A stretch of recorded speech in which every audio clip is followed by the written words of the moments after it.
Budget सत्र से ठीक पहले भारतीय जनता पार्टी ने जो है वो कमर कस ली है और स्ट्रॉन्ग ऑपोजिशन होने के नाते 29 सीटों के साथ भारतीय जनता पार्टी एक स्ट्रॉन्ग ऑपोजिशन के तौर पर सामने आई है।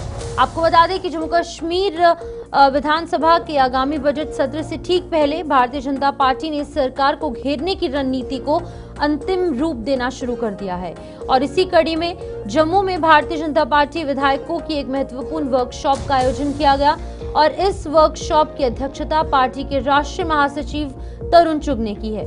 बैठक में राज्यसभा सदस्य और भारतीय जनता पार्टी के प्रदेश अध्यक्ष सत शर्मा, नेता प्रतिपक्ष सुनील शर्मा और साथ ही साथ हिमाचल प्रदेश के पूर्व मुख्यमंत्री जयराम ठाकुर समेत कई बड़े नेता और कार्यकर्ता मौजूद थे। इस वर्कशॉप के दौरान विधायकों को बजट सत्र में सरकार की नीतियों, विकास कार्यों और जनहित से जुड़े मुद्दों पर आक्रामक रुख अपनाने के लिए तैयार किया गया।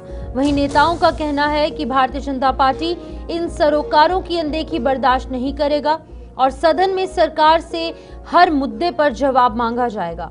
इस बैठक में साफ संकेत मिलते हैं कि आगामी विधानसभा सत्र हंगामेदार रहने वाला है और भारतीय जनता पार्टी पूरी मजबूती के साथ सरकार को घेरने के मूड में है। फिलहाल आपको बता दें कि ये एक तमाम जो चीजें देखने को मिल रही है, एक रणनीति निर्धारित की गई इस एक कार्यक्रम के दौरान, जिसके अंदर की तरुण चुग पहुंचे, सत शर्मा आप देख सकते हैं, एलओपी सुनील शर्मा यहां पर पहुंचे और कई बड़े नेता और कार्यकर्ता मौजूद थे। विधायकों की उपस्थिति में ये खास मुलाकात का आयोजन किया गया, जिसमें कि आने वाले वक्त में हम सभी को पता है कि बजट सत्र जम्मू कश्मीर में शुरू होने वाला है और इस बजट सत्र के दौरान किस तरीके से Jammu as well as Kashmir के कई बड़े मुद्दों को उजागर किया जाएगा, सरकार की नीतियों के खिलाफ आवाज उठाई जाएगी और जम्मू कश्मीर की जनता के हित में बातें रखी जाएंगी। इन तमाम चीजों पर, इन तमाम बिंदुओं पर चर्चाएं देखने को मिली और एक तैयारी जो है वो देखने को मिली कि किस तरीके से भारतीय जनता पार्टी हर एक मुद्दे को जोर से उठाती नजर आएगी, ताकि लोगों की जो आवाज लगातार दबती नजर आ रही है, खास तौर पर एक जो रीजनल इम्बैलेंस जम्मू कश्मीर में देखने को मिलता है। जम्मू के लोगों का कथित तौर पर आरोप है कि जम्मू के साथ मतभेद होता है, सौतेला व्यवहार होता है और जम्मू के अंदर ही, जम्मू डिवीजन में ही 29 सीटें भारतीय जनता पार्टी को मिली हैं और इसी भरोसे के साथ जो जनता है उन्होंने बीजेपी पर भरोसा किया और अब ये भरोसा जो है आगे लेकर जाने का वक्त आ गया है और भारतीय जनता पार्टी इस बजट सत्र के दौरान नेशनल कॉन्फ्रेंस की और सरकार की हर उस नीति की निंदा करने वाली है, हर उस नीति के खिलाफ आवाज उठाने वाली है जो कि जनहित में नहीं है, जो कि लोगों के अगेंस्ट है। फिलहाल आपको बता दें कि अब जब ये सत्र का आयोजन होगा, अब ये सत्र बेहद ज्यादा हंगामेदार देखने को मिलेगा, क्योंकि ऑलरेडी भारतीय जनता पार्टी के जो 29 एमएलएज हैं उनको जो है एक किस्म की ट्रेनिंग दी गई है। उनके लिए ये विशेष सत्र का आयोजन किया गया है, जिसके अंदर कि उन्हें ये सिखाया जाएगा कि किस तरीके से सरकार के अगेंस्ट जाकर जनता के हित में आवाज उठानी है। फिलहाल तरुण चुग जो कि राष्ट्रीय महासचिव हैं भारतीय जनता पार्टी के, उनकी तरफ से अपनी प्रतिक्रिया दी गई और साथ ही साथ leader of opposition Sunil Sharma ने भी मीडिया से बातचीत की है। सुनिए क्या कुछ कहना है।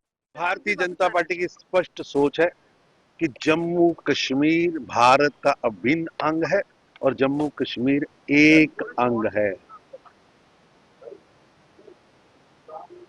यहां तक कि मैं अब्दुल्ला और मुफ्ती को कहना चाहूंगा, जिस हिस्से पर पाकिस्तान जबरदस्ती बैठा है वो भी जम्मू कश्मीर का अभिन्न अंग है और उसे भी इसके साथ जोड़कर एक ही जम्मू कश्मीर बनना रहना ही भारतीय जनता पार्टी की वचनबद्धता है।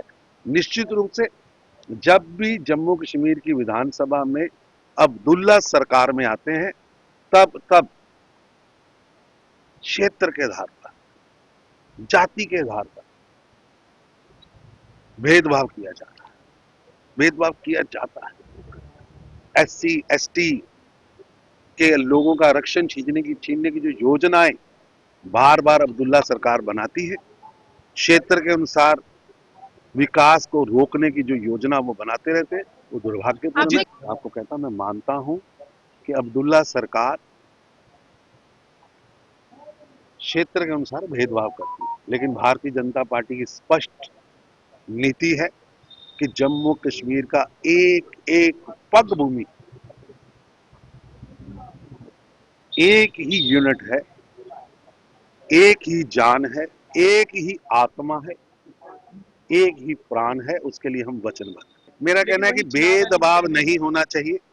जैसे भारतीय जनता पार्टी की सरकारों ने 2 आईएमएम, 2 एम्स, हर चीज में क्षेत्र का संतुलन बना के रखा, लेकिन जब जब भी अब्दुल्ला सत्ता में आए हैं, उन्होंने क्षेत्र के आधार पर भेदभाव। ऐसा है कि भारतीय जनता पार्टी निरंतर काम करने वाला दल है और अपने कार्यकर्ता को अपग्रेड करना, अपलीट देना, अपडेट करना, उन्हें हर विषयों के लिए तैयार करना, ये भारतीय जनता पार्टी का एक कार्यक्रम का हिस्सा है, जीवन शैली का हिस्सा है, पार्टी की कार्यशैली का हिस्सा है। निश्चित रूप से ये बजट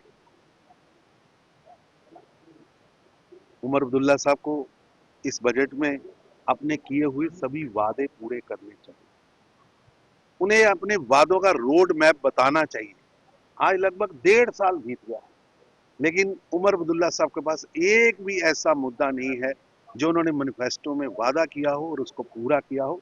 सरकार इस समय नुसिखिए, नालायक, नाकामयाब और वादा खिलाफी की सरकार। सरकार का घेरना और सरकार का गिरना, ये 2 अलग अलग चीजें हैं। घेरना हमारे तक है, लेकिन सरकार अपनी कार्य मतलब उससे कारनामों से गिर चुकी है। घेरना अलग चीज है, लेकिन वो गिर चुकी है। आपने देखा होगा बडगाम में नेशनल कॉन्फ्रेंस जो 2024 में 42 सीट्स लाती है, चीफ मिनिस्टर की सीट खुद हार जाते हैं। ये परिणाम है इनकी गलत नीतियों का, ये परिणाम है इनकी गवर्नेंस का। मैं मानता हूं कि ये रेफरेंडम था गवर्नेंस का, जो बडगाम में उनको देखने को मिला कि चीफ मिनिस्टर की सीट वो हार जाते हैं, लोगों ने रिजेक्ट कर दिया और वही सीट आजादी के बाद उन्होंने कभी नहीं हारी थी। दैट मीन्स कि सरकार जो गवर्नेंस के फ्रंट पे फेल हो चुकी है, वो गिर चुकी है। भारतीय जनता पार्टी इस पे पूर्ण विश्वास रखती है कि जम्मू कश्मीर एक यूनिट है, एक इकाई है, और सिर्फ हम जम्मू कश्मीर की इन सीमाओं तक नहीं, इसका भी विस्तार करके जो अवैध कब्जे में पाकिस्तान के हैं, ये जम्मू कश्मीर राज्य का हिस्सा है, इस पर हम मान्यता रखते हैं। और आधिकारिक तौर पर ऑफिशियली कहीं पे भी Bharatiya Janata party state division के हक में नहीं। सजाद गनी लोन एक सीट पे जीते हुए हैं, वो राज्य की क्या बात करेंगे। पहले उन्हें बोलिए कि अपनी पार्टी का विस्तार जरा कश्मीर तक करें, 10 डिस्ट्रिक्टों में करें, फिर पूरे जम्मू कश्मीर में करें, तब वो राज्य के डिवीजन की बात करें। अगर उन्हें हंदवाड़ा में कोई डिस्ट्रिक्ट को तहसील डिवाइड करनी है तो वो बात कर सकते हैं, क्योंकि लोगों ने मैंडेट दिया है उनको एक कॉन्स्टिट्यूएंसी का, लोगों ने मैंडेट दिया है उनको हंदवाड़ा का, उनको जम्मू कश्मीर का मैंडेट नहीं। हम स्ट्रगल से आए हैं। मैं एक गरीब परिवार, सामान्य साधारण परिवार से निकला हुआ एक सामान्य व्यक्ति हूं, और मेरे लिए सेवा, राष्ट्र, देश, धर्म, समाज ये सर्वप्रथम है। मुख्यमंत्री कोई बड़ी बात नहीं है। वैसे भी इस मुख्यमंत्री की हालत देख के जिसको शोक भी होगा वो शोक भी खत्म हुआ होगा। विपक्ष अब्दुल्ला परिवार में मैं गारंटी दे सकता हूं कि आज के बाद 50 साल तक मुख्यमंत्री कौन होगा, आज के 50 साल बाद भी अब्दुल्ला परिवार में, अब्दुल्ला परिवार का ही नेशनल कॉन्फ्रेंस में इन्हीं का मुख्यमंत्री होगा। वहां पे पूरे जीवन देने वाला है। वहां पे देखे सागर साहब, वहां पे देखे रातर साहब, वहां पे देखे शफी उड़ी साहब, क्रश कर दिया। कभी भी उनकी भावनाएं, उनके स्वप्न उनके साकार नहीं हुए। अब्दुल्ला परिवार में ये स्वप्न देखने का जो हक है वो सिर्फ इसी परिवार को है, चीफ मिनिस्टर बनने का। वैसे हमारी जहां तक बात करते हैं, मैं बड़ा खुश हूं, संतुष्ट हूं। इनकी हालत देख के हमें अच्छा लगा।